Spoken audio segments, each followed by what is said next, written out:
Buenas noches. Hoy nos toca hablar sobre la trombosis venosa profunda. Yo soy el doctor Gavilán, cirujano vascular periférico. La definición es la formación de coágulos dentro del sistema venoso profundo. Dentro de la generalidad es un problema importante de salud pública. Es una enfermedad frecuente de las venas en miembros inferiores, probablemente la trombosis principal que nosotros observamos en miembro inferior, pero se puede observar en otras partes, en, en la pelvis, es decir, otros órganos pueden embolizar dentro de su sistema venoso profundo, pueden causar embolia. Es una causa frecuente de muerte, sobre todo en la población hospitalaria y puede ocurrir también fuera. Los factores de riesgo, esto ya habíamos hablado en el tema de la embolia pulmonar. Este es probablemente la base de lo que sería la embolia por la trombosis venosa profunda y que suele ser el lugar más frecuente del miembro inferior. Las enfermedades que producen inmovilidad, fíjense el ACV, las fracturas, el cáncer, las colagenopatías, las trombopatías, la cirugía, esto sobre todo la intraquirófano y postquirúrgico, la edad es mucho más frecuente en personas mayores. El tema de la obesidad, sobre todo la obesidad importante, la terapia hormonal, este es a considerar también el uso de las hormonas femeninas, los antecedentes de trombosis, por citar algunos. La etiología. Los trastornos se pueden producir dentro de la pared venosa, por citar algunos casos de una enfermedad inflamatoria puede producir un trastorno en la pared venosa que puede causar una trombosis, eh, un, un trastorno en la coagulación, déficit de proteína C, S, antitrombina 3, la hiperhomocisteinemia. Y sí, son varios factores acá que producen esto. Los procesos inflamatorios, la hipertensión venosa también suma dentro de esto en el cuadro etiológico. La presentación, sobre todo, este es una presentación para miembro inferior. Recuerden que puede presentarse en cualquier parte de la economía. Esto puede presentarse en miembro superior, pueden presentarse en venas yugulares, en, en vena innominada, relacionado con catéteres, pero en este caso en particular hablamos del miembro inferior. La flegmasia alba dolens es una de las formas de presentación que tenemos en miembro inferior, que consiste, esto es, produce un edema generalizado del miembro, dependiendo de la altura, si es generalmente soleares o vendría a ser en la pantorrilla, se produce un edema distal en el pie, si suele ser de la poplitea en la pierna distal y pie, si es la femoral suele ocurrir el edema desde la rodilla para abajo, si es ilíaca desde la raíz del miembro a distal. Esto suele cursar sobre todo con edema, dolor en trayecto vascular, le impide la marcha, presenta una claudicación y la posibilidad que se complique. La flegmasia cerulea dolens es la oclusión vendría a ser de todo el sistema venoso que llega, hablando desde el punto de vista patológico, llega hasta lo que sería los capilares. Entonces, esto no nos produce una isquemia del miembro, pero se puede producir necrosis, incluso si no decidimos el tratamiento de manera agresiva, el paciente puede perder el miembro inferior. Uno de los pocos casos en que puede presentarse una amputación por una oclusión venosa. Esto es muy raro ver ahora actualmente. Yo llegué a ver solo dos casos en mi vida de médico como vascular, que yo tengo ya más de 20 años de trabajo en esto. Dos ocasiones llegué a ver en el hospital central. Es muy difícil porque casi todos los médicos tratan de manera precoz y la consulta de los pacientes también es precoz en este aspecto. La clínica puede ser asintomático. Hay pacientes que cursan con un edema mínimo que ellos interpretan que tienen retención, dicen acá nuestra gente, y no consultan por esto y vienen a la consulta. A veces se encuentra ocluido el vaso y sin tener mucho síntoma forma un palma fisiológico, es decir, presenta una circulación colateral que compensa al miembro, o la oclusión sectorial va por otro grupo de venas que estaban permeables en el paciente, entonces cursan asintomáticamente. El edema es una característica importante y suele ser unilateral, en rarísimas ocasiones bilateral. El dolor en trayecto vascular, esto se presenta, eh, es una de las características principales. Sigue uno el trayecto del vaso y presenta el dolor dentro del vaso. Esto ocurre porque el coágulo que está dentro de las venas produce una contracción del sistema, eh, de las paredes venosas por encima del coágulo. Esto produce un dolor importante y exacerbado por el dolor que nosotros le provocamos, ¿no? Esta es la base del signo de Hohmann.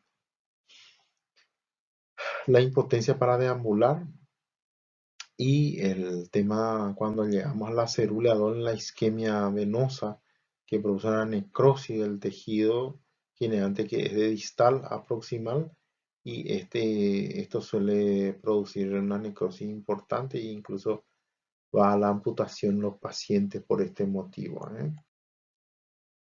El diagnóstico siempre, la sospecha clínica, sospechar en un paciente con edema, eh, es considerable importante en el signo de Hohmann, es decir, tener todas las clínicas nos ayudan. Mira, el tema del laboratorio, probablemente uno de los parámetros a considerar el dímero D. Ahora se está estudiando otros parámetros de laboratorio que nos van a ayudar en el futuro a determinar de manera precoz y hacer la sospecha diagnóstica más alta, que en este caso es el dímero D. Cuando el dímero D viene alto, entonces se sospecha de una trombosis. Como sería, esta es una imagen ecográfica de un trombo dentro de la luz de la vena. Esta es la imagen de un compañero que hizo la ecografía, y el doctor Cabral precisamente.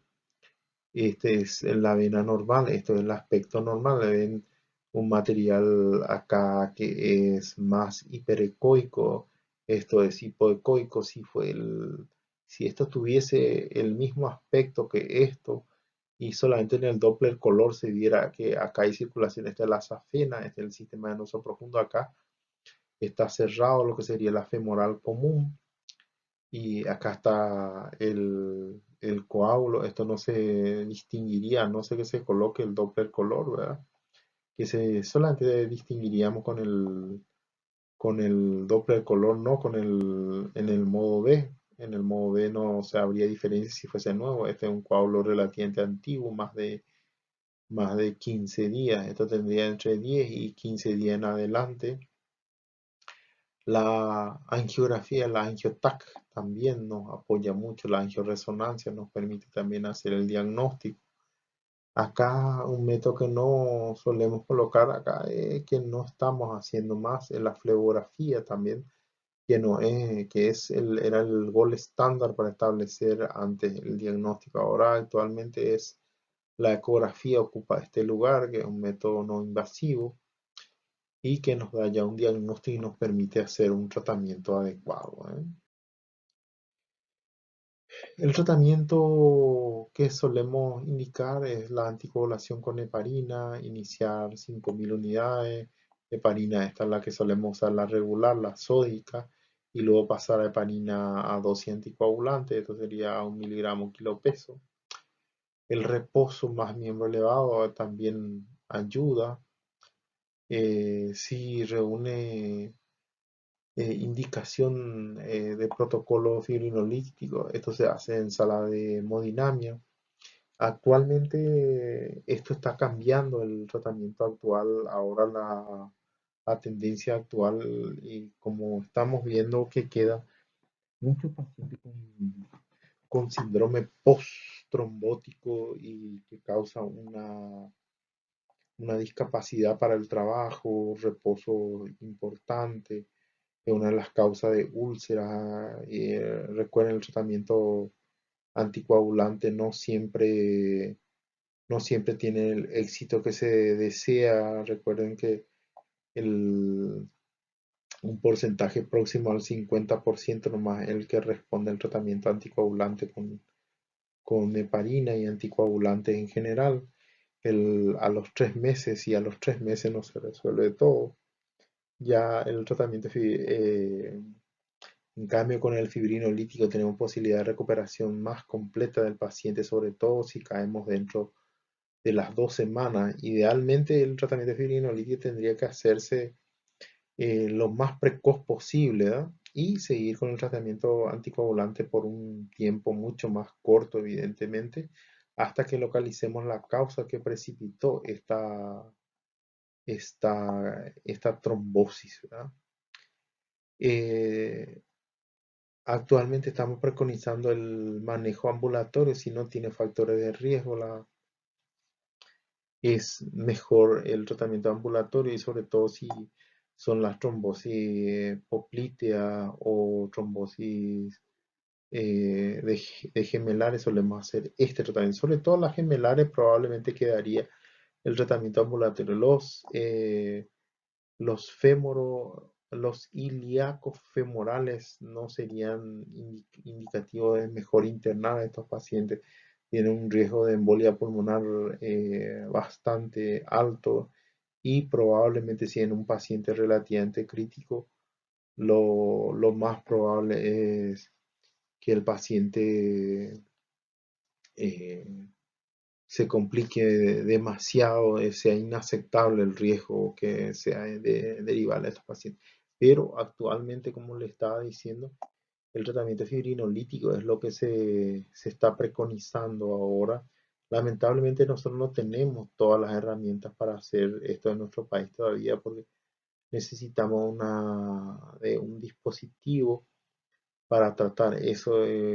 Tenemos pocos servicios de hemodinamia en el país y se necesita, en el caso de la ilíaco femorales, se tenía que punzar la vena poplitea o colocar de cúbito prono al paciente y punzar esto y meter un catéter multiperforado y además de eso usar un dispositivo para fracturar los coágulos y para que pueda llegar mejor la droga, que en este caso estamos usando streptokinasa y alteplasa, es lo que estamos usando, que se hace en goteo continuo. Esto idealmente siempre el manejo es en unidades de UCI, que también limita nuestro tratamiento. Somos un país pobre y tenemos pocas UCIs, entonces esa es una posibilidad. Y el tratamiento fibrinolítico, la ventaja que nos daría es que devolvemos al paciente a una vida más normal. Nosotros tuvimos pacientes que tenían eh, que presentan una tasa de complicación muy alta, inaceptable. Fíjense, entre un 20 y un 30% de los pacientes que reciben anticoagulación, incluso la adecuada, hacen síndrome postraumático. Se presentan generalmente al año, más todavía si el paciente acá es mucho más difícil que no siga un tratamiento a largo plazo por el tema de que nuestros pacientes no son constantes. Fíjense si en Estados Unidos o en otros países desarrollados con gente mucho más educada en cuanto a la población general, que tienen un índice de escolaridad más alto, no siguen el tratamiento. Nosotros que tenemos un índice de escolaridad más bajo y es mucho más difícil nuestro trabajo en ese aspecto, por eso a considerar el tratamiento, pero el fibrinolítico sería el ideal ahora preconizado por las sociedades actualmente y encima por la asociación internacional vendría a ser el tratamiento que probablemente dentro de poco va a ser el gol estándar y que vamos a tener que hacer sí o sí este tratamiento, que es el fibrinolítico para recuperarle a nuestros pacientes y que vuelvan a su vida normal. Las complicaciones de la trombosis venosa profunda, el TEP, que vendría a ser una complicación aguda. Los agudos relacionados con el miembro vendría a ser la necrosis, la flegmasia cerulea dolens, que actualmente ya no es un problema por el tratamiento precoz y por lo menos tenemos para evitar que vaya ese fenómeno de pérdida de miembro por trombosis. Es mucho más difícil cuando las trombosis son venosas. Y los crónicos relacionados al miembro inferior vendría a ser la presencia de varices, la presencia de síndrome postrombótico, úlceras, que son las complicaciones crónicas que solemos observar eh, dentro de esta patología.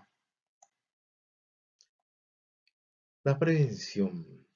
Eh, Hay varias guías actuales de prevención. Se usa profilaxis con heparina para la cirugía, el uso de medias antitrombóticas, filtros de vena cava en pacientes que tienen mucho riesgo. Generalmente usamos el filtro que es de uso transitorio, se retira después cuando se considera seguro retirar esto, es decir, cuando deja de cumplir su función. Y hay otro tratamiento también como vendría a ser las compresiones intermitentes, que acá no figura nomás, pero es una posibilidad que tenemos que considerar.